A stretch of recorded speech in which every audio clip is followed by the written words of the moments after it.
How to create Hotmail account. Hi everyone, I'm here to assist you today without any delay. Let's jump right in.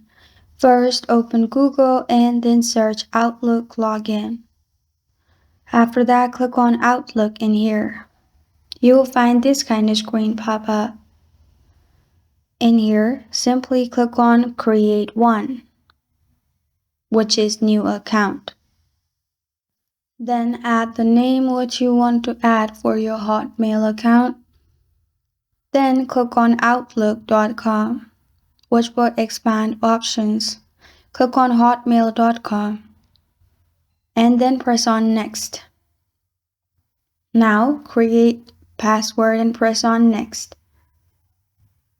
After that, add your country, your birth month, birthday, and birth year and press on Next at the bottom. After you have done that, you'll find this kind of screen. Add your first name and last name and press on Next. Prove you're human. After that, you're good to go. You will be logged into your new Hotmail account. This is how to create Hotmail account.